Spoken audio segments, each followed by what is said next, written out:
ಪ್ರಿಯತಮಿಗಾಗಿ ಮನೆಗಳ್ಳತನ ಮಾಡ್ತಾ ಇದ್ದಂತಹ ಆರೋಪಿಯನ್ನ ಸದ್ಯ ಸೆರೆ ಹಿಡಿಯಲಾಗಿದೆ.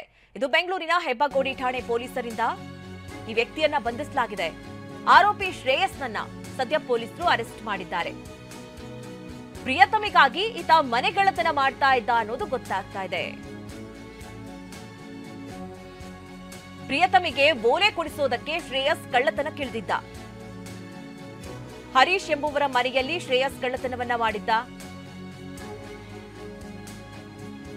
ಆರೋಪಿ ಶ್ರೇಯಸ್ನನ್ನ ಸದ್ಯ ಪೊಲೀಸರು ಅರೆಸ್ಟ್ ಮಾಡಿದ್ದಾರೆ. ಪ್ರಿಯತಮೆ ಚಿನ್ನದ ಓಲೆಯನ್ನ ಮಾಡಿಸ್ಕೊಡು ಅಂತ ಕೇಳಿದ್ಲಂತೆ. ಹೀಗಾಗಿ ಪ್ರಿಯತಮಿಗೆ ಓಲೆಯನ್ನ ಮಾಡಿಸ್ಕೊಡೋದಕ್ಕೆ ಶ್ರೇಯಸ್ನಿಂದ ಕಳ್ಳತನವಾಗಿದೆ. 415 ಗ್ರಾಂ ಚಿನ್ನಾಭರಣವನ್ನ ಸದ್ಯ ಪೊಲೀಸರು ವಶಕ್ಕೆ ಪಡೆದಿದ್ದಾರೆ. ಹೆಬ್ಬಗೋಡಿ ಪೊಲೀಸ್ ಠಾಣೆಯಲ್ಲಿ ಕುರಿತಂತೆ ಪ್ರಕರಣ ದಾಖಲಾಗಿದೆ.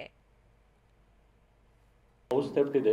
ಅದರಲ್ಲಿ ಹೌಸ್ ಥೆಫ್ಟ್ ಯಾರೋ ಅಜ್ಜಿ ಇದ್ರು, ಅವ್ರಿಗೆ ಅವ್ರದೇ ಒಂದು ರಿಲೇಷನ್, ಅವರು ಈ ಥರ ಅವರೇ ಥೆಫ್ಟ್ ಮಾಡಿ ಅವ್ರಿಗೆ ಮಿಸ್ಗೈಡ್ ಮಾಡಿ, ಇಲ್ಲ ನೀವು ಪೊಲೀಸ್ಗೆ ಹೋಗಿ ಕಂಪ್ಲೇಂಟ್ ಕೊಡಿ, ಯಾಕೆಂದರೆ ಯಾವ ರೀತಿ ಏನೇನು ಪ್ರಕರಣ ಯಾವ ರೀತಿ ಮಾಡಬೇಕು ಅಂತ ಥೆಫ್ಟ್ ಅವರೇ ಯಾರು ಅಕ್ಯೂಸ್ಡ್ ಇದ್ದಾರೆ ಅವರೇ ಅವ್ರಿಗೆ ಗೈಡ್ ಮಾಡಿಕೊಂಡು ಪೊಲೀಸ್ ಸ್ಟೇಷನ್ ಕಳಿಸಿದ್ದಾರೆ. ನೀವು ಕಂಪ್ಲೇಂಟ್ ಮಾಡಿ ಪೊಲೀಸ್ಗೆ ಇದರ ಬಗ್ಗೆ. ಇವರು ಕಳ್ಳತನ ಮಾಡಿ ಮತ್ತು ತಮ್ಮ ಸ್ನೇಹಿತರು, ಒಬ್ಬ ಲೇಡಿ ಕಲೀಗ್ ಅವಳದು ಸ್ನೇಹಿತರು ಅವಳಿಗೋಸ್ಕರ ಕದ್ದಿದ್ರು ಅಂತ ಕೆಲವರು ಗೋಲ್ಡ್ ಅವಳಿಗೆ ಕೂಡ ಕೊಟ್ಟಿದ್ರು. ಎಲ್ಲ ಟೋಟಲ್ ಸೇರಿ ನಮ್ಮ ಪೊಲೀಸ್ ಅವರು, ಯಾಕೆಂದರೆ ಇದು ಕೂಡ ಕೇಸ್ ಬಗ್ಗೆ ಯಾವುದೂ ಸಂಶಯ ಯಾರ ಮೇಲೆ ಇರಲಿಲ್ಲ. ಯಾಕೆಂದರೆ ಯಾರು ಕಳ್ಳತನ ಮಾಡಿದರೆ ಅವರೇ ಎಲ್ಲ ಪ್ರೀ ಪ್ಲ್ಯಾನ್ ಮಾಡಿ ಎಲ್ಲ ಒಂಥರ CCTVದು ಅಥವಾ ಬೇರೆ ಬೇರೆ ಏನಾದರೂ ಎವಿಡೆನ್ಸಸ್ ಇದೆ ಆ ಥರ ಕ್ರಿಯೇಟ್ ಮಾಡಿ ಬೇರೆಯವ್ರು ಮಾಡಿರ್ಬೋದು ಅಂತ ಆ ನಿಟ್ಟಿನಲ್ಲಿ ಮಾಡಿದರು. ಆದರೆ ಕೊನೆಗೆ ಅವನೇ ಸಿಕ್ಕಿದ್ದಾನೆ. ಇದರಲ್ಲಿ ಅವನ ಕಡೆಯಿಂದ ಟೋಟಲ್ ಕ್ಯಾಶ್ ಮತ್ತು